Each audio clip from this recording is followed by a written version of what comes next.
ઉપવાસમાં જ્યારે પણ આપણે કોઈ સાબુદાણાની રેસિપી બનાવવાની હોય તો આપણે એને પલાળવા જ પડે છે અને મિનિમમ એને 4 કલાક પલાળવા પડે છે. એટલે જો તમે પલાળવાનું ભૂલી જાઓ તો પછી એ રેસિપી બનતી નથી. તો ચાલો હું આજે એક સાબુદાણાની ઇન્સ્ટન્ટ સ્ટીકની રેસિપી લઈને આવી છું, જે બહારથી એકદમ ક્રિસ્પી હોય છે. આપણે એમાં કોઈ પણ સોડા, બેકિંગ પાવડર કંઈ પણ વસ્તુ ઉમેરવાની જરૂર નથી, તો પણ એકદમ ક્રિસ્પી અને અંદરથી એકદમ સોફ્ટ બને છે. અને આ ઇન્સ્ટન્ટ બની જાય છે, 15 મિનિટમાં આરામથી બનીને તૈયાર થઈ જાય છે. અને હા, વિડીયો છેલ્લે સુધી જોજો, જેથી બધી ટિપ્સ અને ટ્રિક્સ સાથે તમે આ રેસિપી આરામથી પહેલી જ વખતમાં બનાવી શકો. તો ચાલો ફટાફટ જોઈ લઈએ આજની આ રેસિપી. તો એના માટે 1 કપ જેટલા સાબુદાણા લેવા, કોઈ પણ 1 વાટકીનું માપ લઈ લેવાનું અને સાબુદાણાને આપણે કપડાથી લૂછી નાખવાના. આપણે એને ધોવાના નથી, આપણે એને કપડાથી લૂછી લેવાના. પછી એક પેન મીડિયમ ગેસ ઉપર ગરમ કરવાની અને તેમાં સાબુદાણા ઉમેરી દેવાના. મેં અહીંયા 1 કપ લીધા છે, તમે 1 વાટકીનું માપથી લેવું હોય તો 1 વાટકીના માપથી પણ લઈ શકો. તેને આપણે 2 મિનિટ શેકી લેવાના છે. થોડાક સફેદ રંગના થઈ જાય અને ગરમ થઈ જાય ત્યાં સુધી આપણે એને શેકી લેવાના છે. આવી રીતે હાથેથી અડો ને એકદમ ગરમ થઈ જાય તો બસ આપણે એટલા સાબુદાણાને પકાવવાના છે, એટલે કે શેકવાના છે. તો બસ આ શેકાઈ ગયા છે, ગેસ બંધ કરી દેવાનો અને પેન અત્યારે આપણી ગરમ જ છે. તો એમાં 2 મોટી ચમચી જેટલો મોરાયો ઉમેરી દેવાનો, એટલે કે samo ઉમેરી દેવાનો. જો મોરાયો ના ઉમેરવો હોય તો સ્કીપ કરી દેવાનો અને આને આવી રીતે જ હલાવતા હલાવતા આપણે ઠંડુ કરી લેવાનું, જેથી આપણો મોરાયો પણ શેકાઈ જાય અને ઠંડુ પણ થઈ જાય. હવે સાબુદાણા અને મોરાયો ઠંડા થઈ જાય તો એને મિક્સરના જારમાં લઈ લેવાના અને આને આપણે પીસી લેવાના છે. જેટલું બારીક તમારાથી થાય એટલું તમારે એને પીસી લેવાનું, પણ થોડુંક ઠંડુ થવા દેજો, નહીંતર એ પીસાશે નહીં. તો તમે જોઈ શકો છો મેં એનો પાવડર બનીને તૈયાર કરી લીધો છે. જેટલું પીસાય તમારાથી એટલું એને પીસી લેવાનું અને પછી એને એક બોલમાં કાઢી લેવાનું. હવે એમાં અડધો કપ જેટલા પીસેલા શેંગદાણા ઉમેરવાના, અધકચરા જ એને પીસવાના. હવે એમાં 1/4 ચમચી ગરમ મસાલો, અડધી ચમચી લાલ મરચું પાવડર, 1 મોટી ચમચી આદુ મરચાંની પેસ્ટ, 1 નાની ચમચી ધાણા જીરું, ટેસ્ટ પ્રમાણે મીઠું, થોડાક લીમડાના પાનને આવી રીતે કટકા કરીને નાખવા અને 2 થી 3 ચમચી કોથમીર ઉમેરવી. સાથે અડધો લીંબુનો રસ ઉમેરી દેવો અને આવી રીતે 2 મોટી સાઇઝના મેં બટેકા લીધા છે, તેને ખમણીને ઉમેરી દેવાના. અહીંયા જે તમે ઉપવાસમાં વસ્તુ ના ખાતા હોય તેને તમારે સ્કીપ કરી દેવાની અને આવી રીતે બટેકું ખમણીને ઉમેરી દેવાનું. પણ ખાસ ધ્યાન રાખજો, બટેકું ઠંડુ હોવું જોઈએ, ગરમ ના હોવું જોઈએ આમાં બટેકું જ્યારે પણ નાખો ત્યારે. અને સાથે 2 મોટી ચમચી જેટલું દહીં ઉમેરવાનું. દહીં જો તમે ખાટું લીધું હોય તો તમારે અહીંયા લીંબુનો રસ નહીં ઉમેરવાનો અને જો મોડું દહીં હોય તો લીંબુનો રસ ઉમેરવો. હવે આને મિક્સ કરી દેવાનું છે. જરૂર જણાય તો તમે હજુ અંદર દહીં કે પાણી ઉમેરી શકો છો. તમે જોઈ શકો છો સરસ મિશ્રણ કઠણ થઈ ગયું છે. તો પેલી રીતે આપણે આવી રીતે દબાઈને એના રોલ્સ વાળી લેવાના. હું અત્યારે સિલિન્ડર શેપમાં અત્યારે આવી રીતે લાંબી સાઇઝના એના રોલ વાળી લઉં છું. તમારે જે શેપમાં એને બનાવવું હોય એ શેપમાં એને વાળી લેવાના.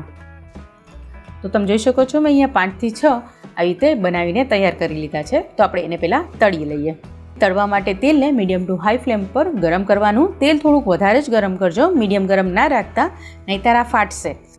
અહીંયા આપણે સોડા ઉમેરવાની જરાક પણ જરૂર નહીં પડે. આપણે એમાં બટેકું ઉમેર્યું જ છે, પણ બટેકું જો ઠંડા તેલ ઉપર તળ્યો હોય ને તો એ ફાટી જાય છે. એટલે હંમેશા એને મીડિયમ ટુ હાઈ ફ્લેમ ઉપર તળવાનું. એટલે મેં એને બધા જ ઉમેરી દીધા છે અને એને તળી લેવાના. તમે જોઈ શકો છો ફટાફટ તળાઈ જશે, 2 થી 3 મિનિટમાં આરામથી તળાઈ જશે. અને આવી રીતે ગોલ્ડન કલરના થઈ જાય ત્યાં સુધી આપણે એને તળી લેવાના. તો તમે જોઈ શકો છો આપણા રોલ્સ બનીને તૈયાર થઈ ગયા છે અને તળાઈ ગયા છે. તો આપણે એને નિતારીને ટિશ્યુ પેપર પર લઈ લઈએ. હવે જો બીજી રીતે આપણે એને સ્ટીક બનાવી હોય તો પછી આપણે એમાં થોડુંક હજુ ઢીલું કરવું પડશે. આવી રીતે તમે એને કોનમાં નહીં ભરી શકો, એટલે હું ઉપરથી પાછું 2 થી 3 ચમચી જેટલું દહીં ઉમેરું છું.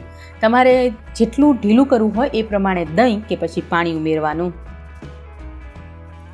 આપણે એને કોનમાંથી પાડી શકીએ એટલું ઢીલું હોવું જોઈએ. હજુ જરૂર જણાય તો હજુ 1-2 ચમચી પાણી ઉમેરી દેજો અને પછી આપણે એને કોનમાં આવી રીતે ભરી લેવાનું. જો તમારી પાસે આવી રીતે કોન ના હોય તો તમે એને દૂધની થેલીમાં કે કોઈ પણ પ્લાસ્ટિકની કોથળીમાં એને ભરી શકો છો.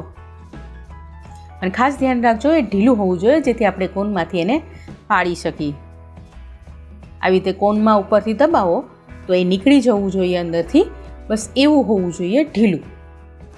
પછી બસ એવી રીતે જ આપણે એને ગરમ તેલમાં તળતું જવાનું, અને જો છૂટું ન પડે તો આવી રીતે કાતરથી કાપતા જાજો, જેથી એ જુદું પડી જાય.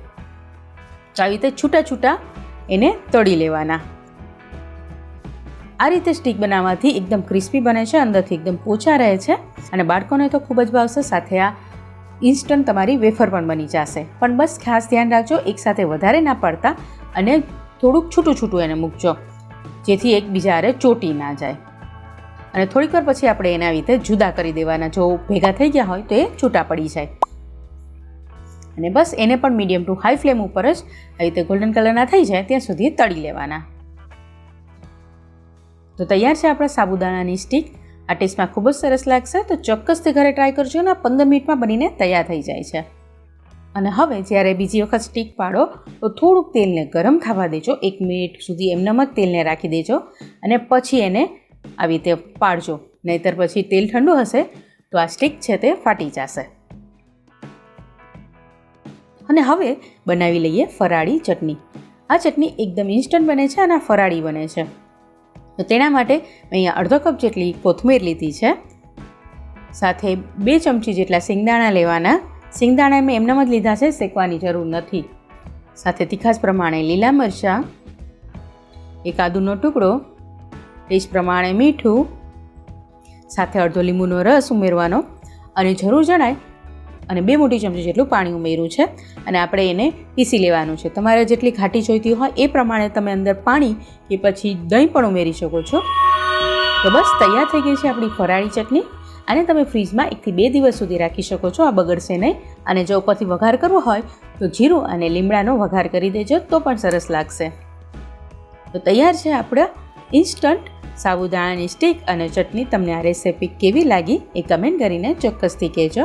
રેસિપી સારી લાગી હોય તો વિડીયોને લાઇક કરી દેજો, શેર કરી દેજો, અને ચેનલને હજી સુધી સબસ્ક્રાઈબ ના કરી હોય તો સબસ્ક્રાઈબ કરી લેજો, અને બેલ આઇકન જરૂરથી દબાવી દેજો.